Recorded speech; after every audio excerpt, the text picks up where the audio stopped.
ধানৰ পৰা চাউল কেনেকৈ উলিয়াব আপোনালোক ৰাইচ মিল লিখিব পাৰিছো হয় এই ৰাইচ মিলৰ বিষয়ে ধুনীয়াকৈ ডিটেইলছত জনাই দিবচোন 40-50 হাজাৰত আপুনি হাই ইনকাম কৰিব পাৰিব এই মেচিনটোৰ পৰা পেট্ৰল নে ডিজেলৰ এইটো মেচিন আপোনাৰ ডিজেলত চলা ইলেক্ট্ৰিকত চলা লাগে গোটেইখিনি পাই যাব আমাৰ এখন কোটেশন লাগিব আমাৰ ফালৰ পৰা এখন প্ৰভাইড কৰা হ'ব লোন এপ্লাই কৰিব পাৰি লোনটো সেনকশন হৈ গলে আমাৰ ফালৰ পৰা মেচিন আপোনালোকে পাই যাব আনখিনি বান্ধিব কাৰণে লাগে এক্সট্ৰা সিংগলো পাই যাব তাৰ পৰা তাৰপিছত চাউলৰ পৰা আপুনি ইয়াতে 2-3টা কাম কৰিব পাৰিব একেলগে আমাৰ ফালৰ পৰা ভিআৰএল হৈ যাব অল ওভাৰ ইণ্ডিয়া হৈ যাব চাইহে তেন্তে আৰু 25% ডিসকাউন্ট ডেফিনেটলি দিম কম কৃষিৰ বাবে বিখ্যাত আপোনালোক খেতি কৰিলে আপোনালোকৰ ধান ওলাই ধানৰ পৰা চাউল কেনেকৈ উলিয়াব আপোনালোকৰ এটা মেচিন মোৰ কাষত দেখিব পাৰিছে এই মেচিনটোৰ বিষয়ে কথা পাতিব চেষ্টা কৰিম এই মেচিনটোত আপোনালোকে কি ফেচিলিটি পাব কাৰেণ্টত চলে না পেট্ৰল বা ডিজেলত চলে বা আপোনালোকৰ ঘৰত কেনেকৈ চলাব পাৰিব বা ঘৰত আপোনালোকে চাওক এটা ব্যৱসায় যদি কৰিব পাৰে গাঁৱতে থাকি যেতিয়া ব্যৱসায় কৰিম বুলি তেতিয়াহ'লে এই ভিডিঅ'টো একদম শেষলৈকে চাব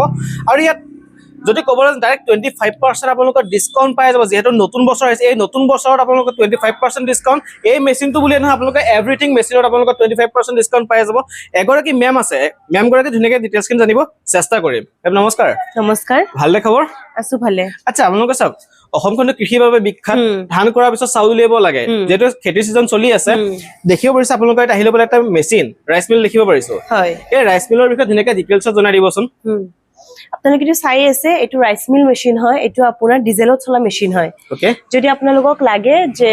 আমি ডিজেলত নচলা আপোনালোকে কাৰেণ্টত চলা মেচিন পাই যাব আচ্ছা আৰু এই মেচিনটোৱে আপোনাৰ ঘণ্টাত 700 ৰ পৰা 1000 কেজি প্ৰডাকচন কৰিব মানে 700 পৰা 1000 কেজি প্ৰডাকচন কৰে পাৰ আৱাৰ আপুনি মানে কি ঘৰত যদি আপুনি আগতে কি কৰে মেলত গুচি যায় ধান বা সৰিয়হ পাৰিব গুনাই গুচি যায় আপোনালোকে সৰিয়হ পৰা মেচিনত এভেইলেবল আছে গোটেইখিনি পাব আমাৰ ইয়াতে আৰু ধৰক আপোনালোকে ইতিয়ানটো আপোনালোকৰ ধান খেতি চলি আছে ন ধান কাটা দিন চলি আছে তো আপোনালোকৰ ধান কাটি কিনে বহুত হাবাধুৰি খাই আছে ন যে পিনে যাব লগা হয় মিলত যাব লগা হয় তো এতিয়া আপোনালোকে আমাৰ ফালৰ পৰা এটা মেচিন লৈ কিনে ধুনীয়া এটা বিজনেছ কৰিব পাৰে নিজৰ কামখিনি আপোনালোকে কৰিব পাৰিব আৰু ইনফেক্ট আপোনালোকে আন লোকৰ যেতিয়া লাগিব তেখেতৰো আপোনালোকে ধান ভাঙি কিনে ব্যৱসায় এটা আৰম্ভ কৰিব পাৰিব অসমতো নিবনুৱা সমস্যা বহুত বেছি ক'বলৈ গ'লে এতিয়া এই নিবনুৱা সমস্যা যদি চাকৰিৰ পিছত বহুতে দৌৰি ফুৰে চাকৰি নাপায় না কিন্তু পিছত ভাবে যে ব্যৱসায় এটা কৰিম বুলি বয়সতে পাৰ হৈ যায় এনেকুৱা টাইমত এতিয়া আপুনি বয়স থাকোতে বা টাইম থাকোতে আপুনি এনেকুৱা এটা ব্যৱসায় কৰক যিটো ব্যৱসায়ৰ পৰা আপুনি মাহত হাজাৰ টকা ইনকাম কৰিব পাৰে এই মেচিনটোৰ পৰা যদি ক'বলৈ যাওঁ মাৰ্জিন প্ৰফিট কিমান মান আহিব ইয়াৰ আপোনাৰ ধৰক 25% বা 30% আপোনাৰ মাৰ্জিন প্ৰফিট থাকিবই যদি আপোনালোকে ইনকাম প্ৰফিটৰ কথা কয় direct 30 to 40% direct income profit আপোনালোকৰ এই মেচিনটো থাকিব যদি ক'বলৈ যাওঁ মাহিলী ইনকামৰ কথা 40,000 তো আৰামছে হৈ যাব 40-50 হাজাৰত আপুনি দিনে আপোনালোকে মাহে ইনকাম কৰিব পাৰিব এই মেচিনটোৰ পৰা প্ৰডাকচনৰ যেহেতু ক'লে 700 পৰা 1000 কেজি প্ৰডাকচন কৰিব পাৰিব আৰু যদি কওঁ ইয়াত পেট্ৰল চলে এই মেচিন যেটা দেখিব এই মেচিন পেট্ৰল না ডিজেলৰ এইটো মেচিন আপোনাৰ ডিজেলত চলা মেচিন ডিজেলৰ মেচিন হয় ওকে মানে কাৰেণ্টত থকা আপোনালোকৰ পাই ইলেক্ট্ৰিচিটি হয় যদি আপোনালোকক লাগে এলিভেটৰ থাকা হয় কাৰেণ্টত চলা ইলেক্ট্ৰিকত চলা লাগে গোটেইখিনি পাই যাব আমাৰ ইয়াতে এইটো মেচিনটা আপোনালোকৰ প্ৰাইস আছে বা ইয়াতকে লো প্ৰাইজৰ বা হাই প্ৰাইজৰ মেচিন আছে নেকি হয় আমাৰ একদম লো টু হাই আছে যদি আপোনালোকক লাগে যে ইয়াতকে কম দামী মেচিন লাগে সৰু মেচিন লাগে পাই যাব আৰু যদি আপোনালোকক লাগে না আমাৰ ইয়াতে ডাঙৰ মেচিন লাগে তেন্তে ইয়াতকেও ডাঙৰ পাই যাব আপোনাৰ ঘণ্টাত আপোনাৰ 1 কুইণ্টেললৈকে উলোৱা মেচিনো আছে আমাৰ ইয়াতে মানে 1 ঘণ্টাত 1 কুইণ্টেল উলোৱা মেচিন আছে আচ্ছা স্যাৰ তেখেতসকলে এইটো মেচিন বুলিয়ে নহয় আপোনালোকৰ ভিতৰতে আৰু ৰাইচ মিল আছে গোটেইখিনি দেখাই দিম আৰু এইখিনিতে এটা কথা সুধো দেই চাওক ইমান ডাঙৰ মেচিন এটা মানুহে ভাবিব যে মানে কি পইচা বহুত লাগিব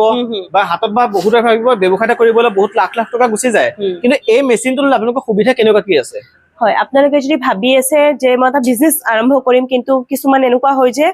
আপোনালোকৰ মানে বাজেট কম থাকে বাজেট কম থাকাৰ কাৰণে তেখেতে নিজৰ মানে সপোন বা নিজৰ বিজনেস কৰিব নোৱাৰে যদি আপোনালোকে ভাবি আছে আমাৰ ইয়াৰলৈ আহক যদি আপোনালোকে বেংকৰ পৰা লোন লৈ ফেলে বা পিএমএজিপি ফালৰ পৰা এতিয়া আপোনাৰ লোন চলি আছে আপোনালোকে ডিআইসি অফিচৰ পৰা লোন লৈ কেনে আপোনালোকে ধুনীয়া মেচিন এটা ল'ব পাৰে যদি আপোনালোকৰ ক্ৰেডিট কাৰ্ড আছে তেন্তে আমাৰ ফালৰ পৰা আমি ইএমআইত মেচিন দি দিম মানে ক্ৰেডিট কাৰ্ড থাকিলে আপোনালোকৰ ফালৰ পৰা ইএমআই কৰাই দিব আৰু বাকি যদি আপোনাৰ বেংকৰ ফালৰ পৰা যদি অসুবিধা হৈ আছে তাৰে কাৰণে যিখন কোটেশন লাগিব আমাৰ ফালৰ পৰা এখন প্ৰভাইড কৰা হ'ব আপোনালোকে সেইখন লৈ ফেলে বেংকত লোন এপ্লাই কৰিব পাৰে লোনটো সেনকশন হৈ গলে আমাৰ ফালৰ পৰা মেচিন আপোনালোকে পাই যাব তেখেতসকলৰ পৰা বেংকৰ কোটেশন ল'ব পাৰে আপোনালোকৰ বেংকত যেতিয়া যাব লোন এটা এপ্ৰুভ হৈ তেতিয়া ডাইৰেক্ট ইয়াৰ পৰা মেচিন এটা লৈ যাব পাৰিব বা গোটেইখিনি কথা পাতিম আৰু যেহেতু মেচিন ভিতৰত আছে গোটেইখিনি অলপ চাই লওঁ হয় আচ্ছা ভিতৰত আৰু ৰাইচ মিল আছে তেখেতসকলৰ কম প্ৰাইজৰ আছে গোটেইখিনি জানিব দেখাই আছো চাই থাকক গোটেই কথাখিনি পাতিম ডেলিভাৰী চিষ্টেম এনেকুৱা কি গোটেইখিনি কথা পাতিম তাৰ আগতে এই মেচিনটো ধুনীয়াকৈ চাই লওঁ এইকেইটা ৰাইচ মিল হয় এইকেইটা সৰু হয় আচ্ছা। আৰু যদি ইয়াতকে যদি ডাঙৰ লাগে আপোনাক এলিভেটৰ থাকা লাগে তাৰপিছত আপোনালোকক ভাইব্ৰেটৰ লাগে গোটেইখিনি পাব আমাৰ ইয়াতে আপুনি পলিচাৰৰ পৰা পেডি ক্লিনাৰৰ পৰা গোটেইখিনি পাব মানে এটা ৰাইচ মিল মানে আপোনালোকে ফেক্টৰী খোলাৰ কাৰণে যিখিনি বস্তু আপোনালোকৰ দৰকাৰ হয় গোটেইখিনি আমাৰ ফালৰ পৰা আপোনালোকে পাই যাব মানে গোটেইখিনি প্ৰভাইড তোমালোকৰ ফালৰ পৰা কৰাই গোটেইখিনি দিবা পাই যাব আমাৰ ফালৰ পৰা আচ্ছা এই মেচিনটো যেটো সেইটো মেচিন ডাঙৰ এই মেচিনটো সৰু ইয়াৰ প্ৰডাকচন কেনেকুৱা কি আহে এইটো আপোনাৰ ঘণ্টাত আপোনাৰ 150 পৰা 300 কেজি প্ৰডাকচন কৰে আচ্ছা আৰু এই অলপ মেচিনটো ওচৰৰ পৰা দেখাই দিবা এই মেচিনটো আপোনালোকৰ হৈ গ'ল 610 হয় আৰু সেইটো হৈ গ'ল আপোনাৰ 670 6 and 70 6 and 100 মানে টুইন কাম কৰে ন এইটো এইটো টুইন হয় আৰু আপোনাৰ 3 in 1 আছে তাৰ পিছত আপোনালোকৰ মানে সিঙ্গেল হোলাৰ লাগিলে সিঙ্গেল হোলাৰো পাই যাব গোটেইখিনি আমাৰ ইয়াতে পাই যাব আপোনালোকে মানে আপুনি যদি ভাবিছে যে ধানখিনি বান্ধিবৰ কাৰণে লাগে এক্সট্ৰা সিঙ্গেলো পাই যাব যদি আপুনি টুইন লাগে তেতিয়া সেই মেচিনটো আপোনালোকে পিঠাগুৰি খুন্দিব পাৰিব হালি এইটো মানে মছলা কৰিব পাৰিব এইটো আপুনি মছলাৰ পৰা তাৰপিছত চাউলৰ পৰা আপুনি ইয়াতে 2-3টা কাম কৰিব পাৰিব একেলগে সো এই মেচিনটো 2-3টা কাম কৰিব পাৰিব তাৰ লগত 3 in 1 আছে আপোনালোকে সেই 3 in 1 মছলা হওক বা পিঠাগুৰি হওক নাইবা ধান আপোনালোকৰ বান্ধা 3টা কাম এভৰিথিং গোটেই কৰিব পাৰিব সেই মেচিন একদম মেচিনে ভৰপুৰ হৈ আছে গুদামত টোটেল কিমান মান মেচিন পোৱা যাব আমাৰ ইয়াতে আপুনি 100টাৰ ওপৰত মেচিন পাই যাব আৰ প্লান্ট বায়ো বেগ পেপাৰ প্লেট পেপাৰ কাপ ডিসপোজেল বহুত আমাৰ ইয়াতে মেচিন আছে আপোনালোকে যেনেকুৱা ধৰণৰ বিচাৰে আমাৰ ইয়াতে পাই যাব আচ্ছা মানে যি মানুহে ভাবিছা মোৰ মাইণ্ডত এইটো ব্যৱসায় কৰিম সেই ব্যৱসায়টো তোমালোকে আৰম্ভ কৰাই দিব পাৰিবা আৰামছে কৰাই দিম আমি আৰু ডেলিভাৰী চিষ্টেম চোৱা এইখিনিতে যদি আমাৰ ভিডিঅ' চাই পেলাই আপাৰচন তিনচুকীয়া বা ডিব্ৰুগড়ৰ পৰা চাই আছে বা লোৱাৰ আছাম একদম চাই আছে ইয়াকতো আহিব নোৱাৰিব তেখেতসকলে যদিহে পাৰেতো আহিব যিসকলে আহিব নোৱাৰে তেখেতসকলৰ কিবা সুবিধা আছে নেকি হয়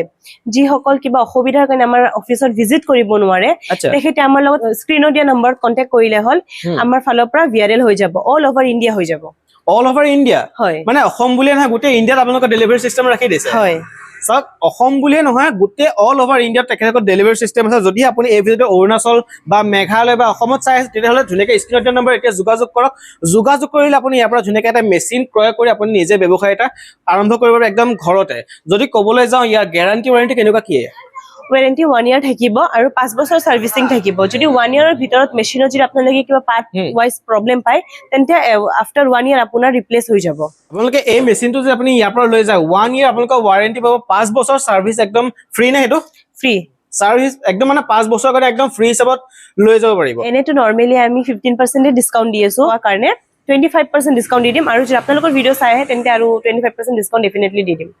25% ডাইৰেক্ট থাকিবই আৰু কিবা এটা মিনিমাম ধৰি দিব পাৰিবা না ঠিক আছে আহিলে হল আপোনালোকে কথা পাতি হল আমাৰ লগত কন্টেক্ট কৰিলে হল মানে অন টেবল কিবা এটা ডিসকাউন্ট হৈ যাব আৰু